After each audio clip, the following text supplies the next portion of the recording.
I always get the fun jobs. Little Mazda's got a problem. Small puncture, slow leak I suppose.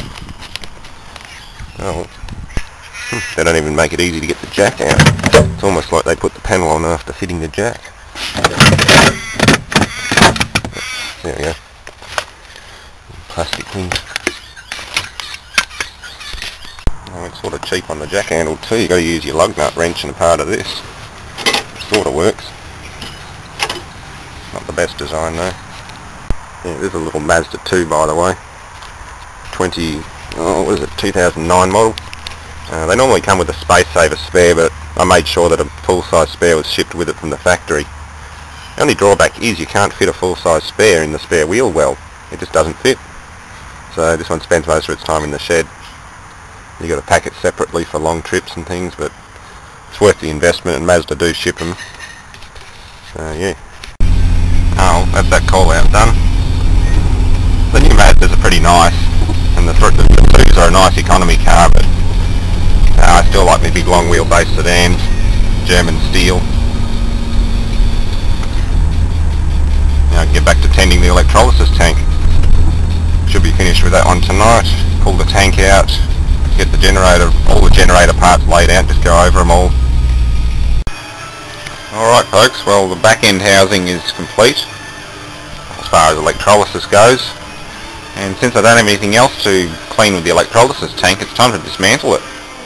Get it out of here and get some more workroom back. It's nice to have a big tank, but God, it takes up a lot of room. I've got to get rings for the Morris so I can get that back together and get it off the floor. It's all over the place. Find a place to hide this one because that's a nice backup generator. Find the cables and things. Yeah. Might take this back to the guy I got it off. This is only a lend-lease type of thing. I might swap it over for a different engine, maybe a vertical. But I'll give it another good run before I do.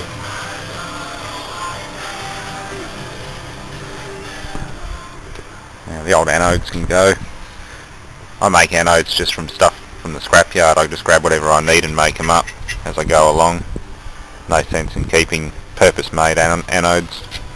Well, that's what I had sitting inside the bell housing, sitting inside the bearing.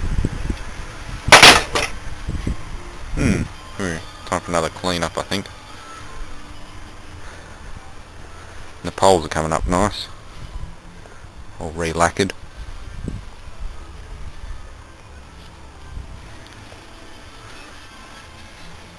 What is it with bloody lawn tractor tyres and going down? Why do they make these things tubeless? And with the valve stem in the back there. I already fixed this thing once and it still keeps leaking. I reckon the beads have gone bad. It seems to happen all the time. Oh well. Always the fun of second-hand machinery. There we go. We've got floor space, some generator housings, and a nice rotor on its cleaning bench. Should come out pretty good. Well, there's a lot of gunk and corrosion on those comm bars. Just hope to God this thing doesn't arc out, because this old insulation might have gone a bit corrosive. My neighbour also dropped off a nice Moore and Wright micrometer so that I can check out the crank on the Morris engine properly. I did mic it up with a metric one, but it's an old micrometer, it's not very good. And some kind of torque wrench. Can't say I've ever seen one like that before, but we'll figure out how to use it. But that's for next weekend. So thanks for watching.